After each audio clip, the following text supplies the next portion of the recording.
Hello दोस्तों, आज हम लोग 10th क्लास का वास्तविक संख्या से एक इम्पॉर्टेंट क्वेश्चन हम लोग पढ़ने जा रहे हैं। जिस क्वेश्चन को हम लोग बोल सकते हैं, पहले तो 1 नंबर क्वेश्चन है, निकाल दे रहे हैं। ये देखिए, इस वीडियो में हम लोग वास्तविक संख्या से रिलेटिव जितने भी क्वेश्चन इम्पॉर्टेंट हैं वो सब देखेंगे। तो सबसे पहले यहाँ पर देखिए, ये यहाँ पर क्या लिखा गया है। ये Bihar board exam type question, मतलब वास्तविक संख्या में बिहार बोर्ड का जो क्वेश्चन पूछता है जिस टाइप पर, उसी टाइप का क्वेश्चन यहाँ पर बताया जाएगा।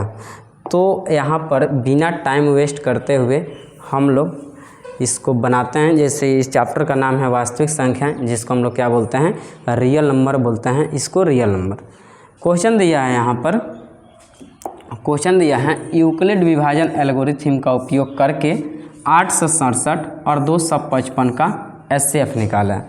एचसीएफ निकालने का मतलब यहाँ पर देखिए, कभी कभी क्या करता है ना, कभी कभी ये बोलता है कि मसा ज्ञात कीजिए।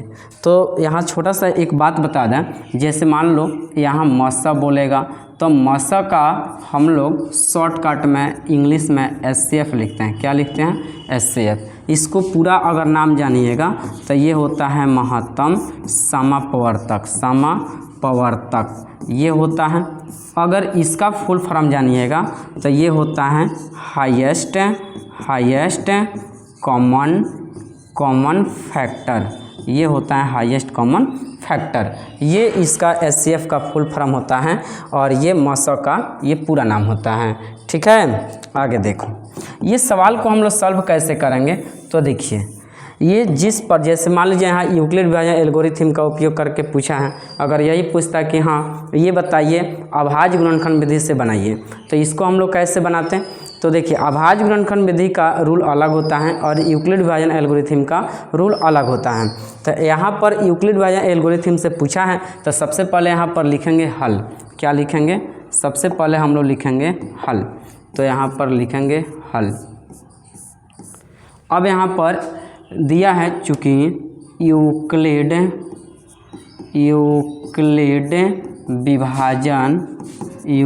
विभाजन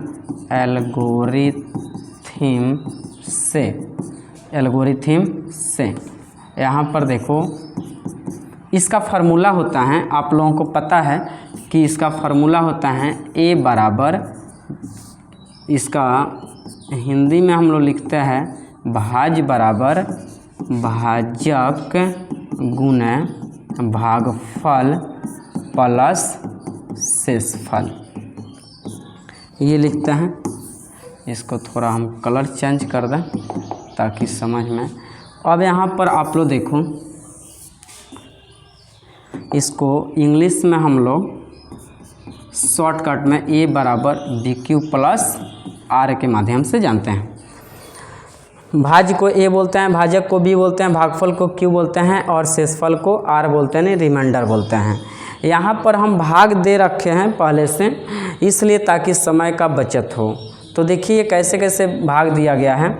यहाँ पर जो लिखा गया है ना, 867 और 255, ये आप लोग जैसे बचपन क्लास में सीखते हैं ना भाग देने को, जैसे एचसीएफ यानी मसा सिखाया गया होगा आप लोगों को, तो सबसे छोटा अंक वाले से भाग देते हैं बड़ा वाले में।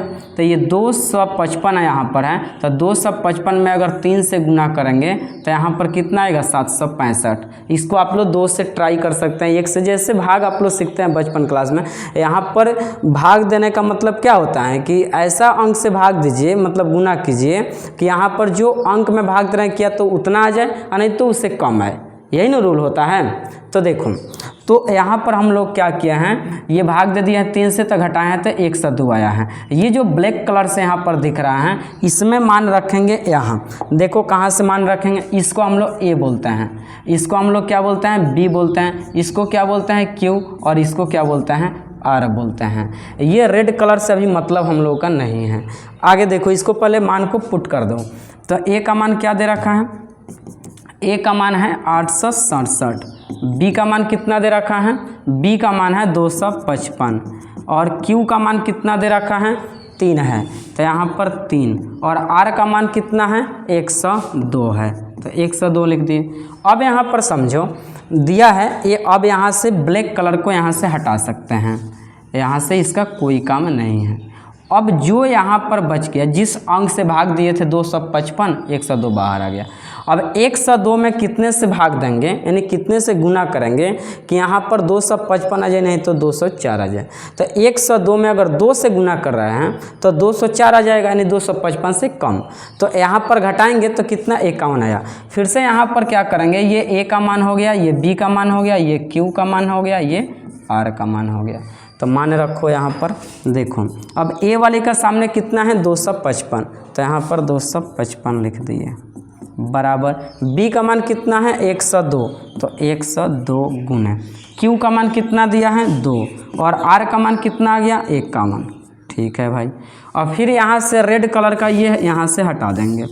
अब यहाँ से हम लोगों का मतलब है ये ब्लू कलर का, जो शेषफल बचता है 51, और जो इसके ऊपर वाले स्टेप में भाग दिए थे 102 से, वो अब चला जाएगा अंदर। अब 51 में कितने से गुना करेंगे कि 102 आ जाए, तो 2 से। तो यहाँ पर फिर से वही बात, यहाँ पर ए का मान, ये बी का मान, ये क्यू का मान और ये आर का मान। तो यहाँ पर क्या करेंगे, यानी कि ए का मान कितना दे रखा है 102, तो 102। यहाँ पर कितना, बी का मान कितना है 51, तो यहाँ पर 51। और यहाँ पर गुना में क्या आ जाएगा, क्यू का मान कितना है 2, तो यहाँ पर 2 आ गया। और आर का मान कितना दे रखा है 0। जब 0 आ गया ना तो आंसर तो यहीं पर आ जाएगा। जैसे यहाँ पर देखो आंसर कैसे लिखेंगे, अतः HCF बोला था ना, HCF बोला है, तो HCF बराबर, जब बराबर के बाद में जो अंक आता है वही हम लोगों का आंसर हो जाता है। लेकिन ये आप लोग किस लाइन में देखिएगा, तो ये देखना है यहाँ पर जो 0 वाले लाइन आ जाता है उस लाइन में देखेंगे कि बराबर के जस्ट बाद में कौन सा अंक है, वही हम लोगों को फाइनल रिजल्ट आया। आई होप कि ये क्वेश्चन समझ में आया होगा। नेक्स्ट प्रश्न आप लोग देखिए, उसी टाइप का क्वेश्चन, ये 2 नंबर क्वेश्चन है कि यूक्लिड विभाजन एल्गोरिथम का प्रयोग करके 135 और 255 का एचसीएफ निकाला। मतलब 2 प्रश्न हम लोग इस चैप्टर में बनाएंगे। जो क्वेश्चन जिस टाइप पर पूछता है उस टाइप का 2 प्रश्न बनाएंगे। इसी वीडियो में सब क्वेश्चन मिल जाएगा, जो इम्पोर्टेंट क्वेश्चन है वो सबको रखा जाएगा। देखिए, तो सबसे पहले इस क्वेश्चन को हम लोग पढ़ दें।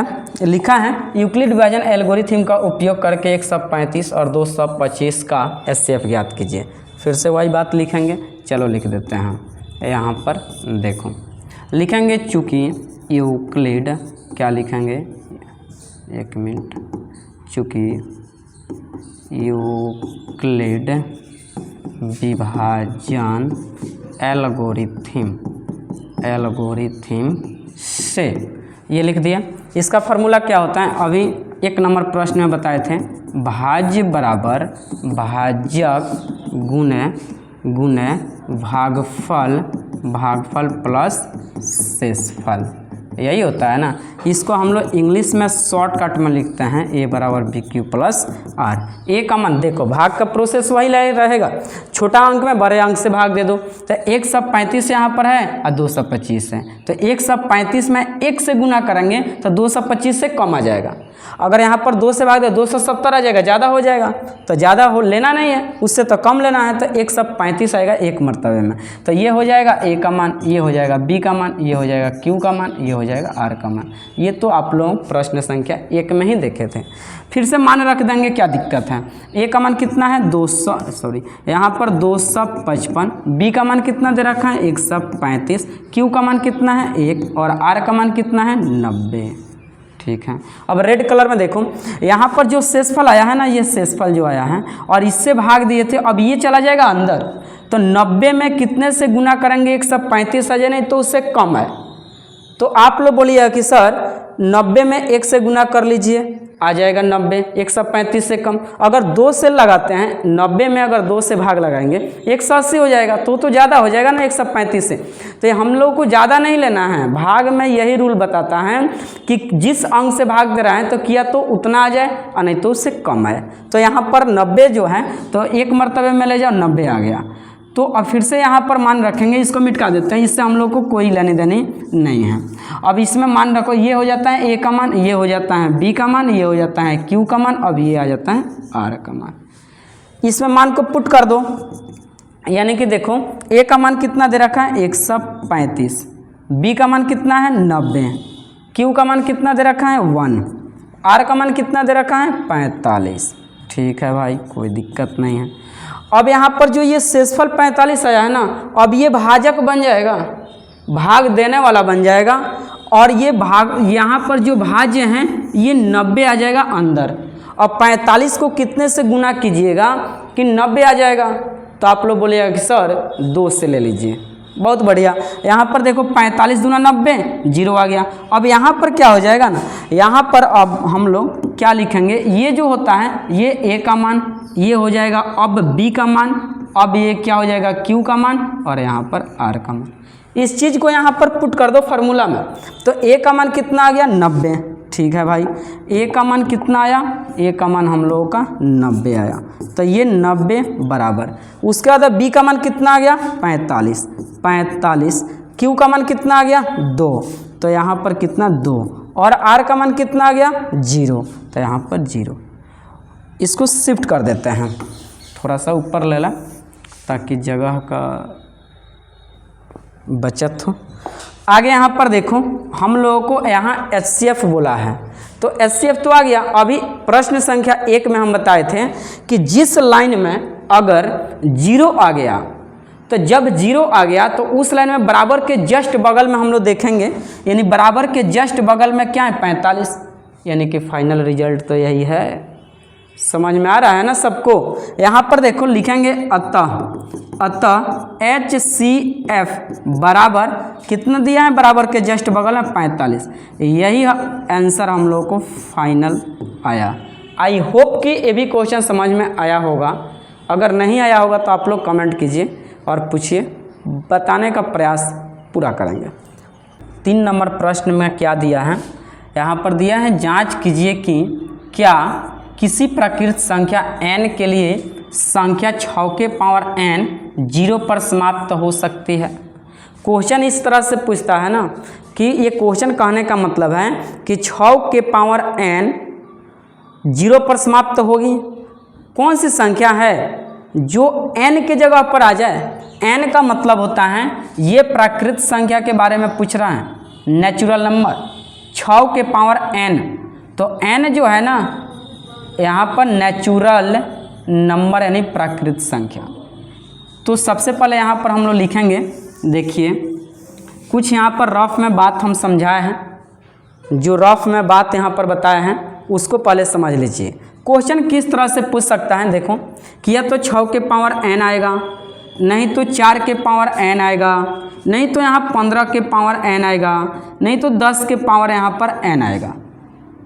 और आ सकता है क्वेश्चन कोई भी संख्या का पावर अगर n है, उसके लिए ट्रिक काम करेगा कि वो 0 पर समाप्त होगा या नहीं होगा। तो देखो ट्रिक में बताया गया है, यदि किसी संख्या के अभाज्य गुणनखंडों में 2 और 5 उपस्थित हो तो वह संख्या 0 पर समाप्त होगा, अन्यथा नहीं। मतलब कहने का मतलब है कि इसका फैक्टर करो, इसका फैक्टर अगर निकाल रहे हैं जैसे 6 का, तो इसका 2 गुने 3 आ गया।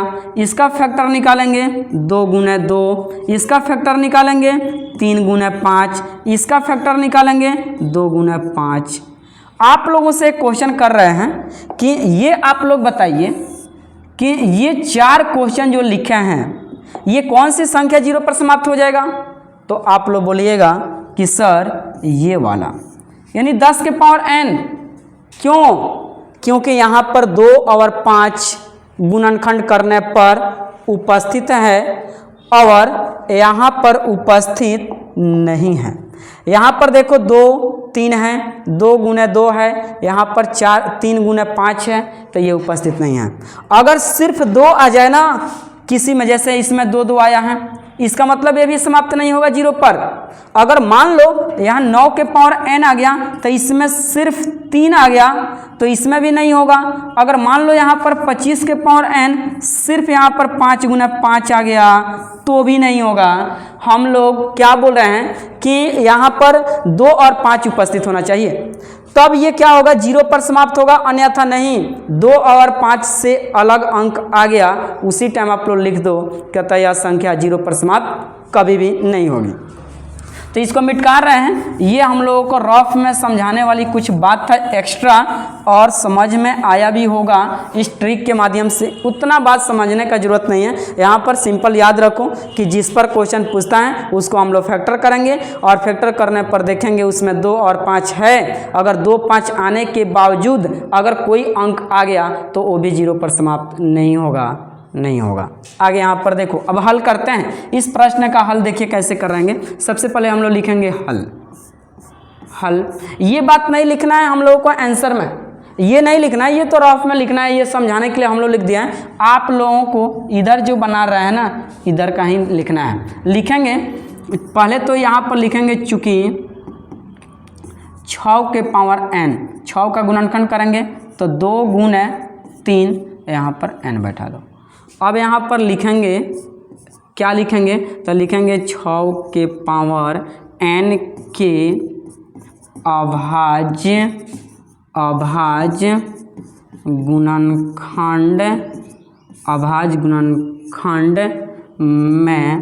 गुणनखंड में 2 और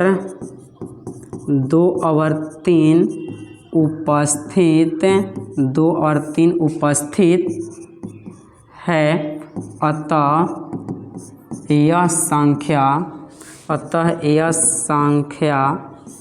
अतः यह संख्या 0 पर कभी भी समाप्त नहीं होगी। आई होप कि ये क्वेश्चन आप लोगों को समझ में आया होगा। 4 नंबर क्वेश्चन देखिए। 3 नंबर तो हम लोग बना दिए, आप लोगों को ऐसा ही क्वेश्चन लिख देना है। ये नहीं लिखना है आप लोगों को, क्वेश्चन अगर इस टाइप पर पूछेगा ऐसे कोई भी संख्या, जैसे यहाँ पर 6 के पावर n था, अगर 4 के पावर n दे रहा है तो ऐसा ही यहाँ पर फैक्टर करेंगे। अगर मान लीजिए 2 5 आ गया तो लिख देंगे ये संख्या 0 पर समाप्त होगा, 2 5 उपस्थित है। इस तरह से देखो अगला क्वेश्चन, नेक्स्ट प्रश्न हम लोग देखते हैं। 4 नंबर में क्वेश्चन बताया गया है कि दर्शाइए कि संख्या 4 के पावर n अंक 0 पर समाप्त हो सकती है। हम लोगों को ये क्वेश्चन बताना है। तो अभी आप लोगों को ये क्वेश्चन में, ये 3 नंबर क्वेश्चन में ये हम रफ में बात बताए थे, इसी बात को आप लोगों को याद रखना होगा। सिर्फ हम लोग को 4 के पावर n में ना ये बात लिखेंगे। देखो कैसे लिखेंगे, यहाँ पर लिखेंगे हल लिखेंगे, चूँकि 4 के पावर n यानी 2 गुने 2 के पावर क्या हो जाएगा n, 4 के पावर n के अभाज्य गुणनखंड में 2 और 2 उपस्थित है, अतः यह संख्या 0 पर कभी भी समाप्त नहीं होगी। आई होप कि ये भी क्वेश्चन समझ में आप लोगों को आया होगा। कोई खास बात इसमें है नहीं। जो क्वेश्चन इसमें पूछता है ना उसका हम लोग क्या करेंगे, फैक्टर निकाल दो। फैक्टर निकालने के बाद ये भाषा को लिख देंगे। जैसे यहाँ 15 के पावर n रहता तो 15 यहाँ पर आता तो 3 गुने 5, तो यहाँ पर तो 5 आ रहा है 15 वाले में, फिर भी ये 0 पर समाप्त हो जाएगा, नहीं होगा। सिर्फ हम लोग को 2 5 से मतलब है, बाकी कोई भी 2 5 आने के बावजूद अगर कोई अंक आ जा रहा है तो भी नहीं होगा। यहाँ पर 2 5 से मतलब है, अगर नहीं आया तो लिख देंगे कि यहाँ पर 4 के पावर n के अभाज्य गुणनखंडों में 2 और 2 उपस्थित हैं, अतः यह संख्या 0 पर समाप्त कभी भी नहीं होगी। ठीक है।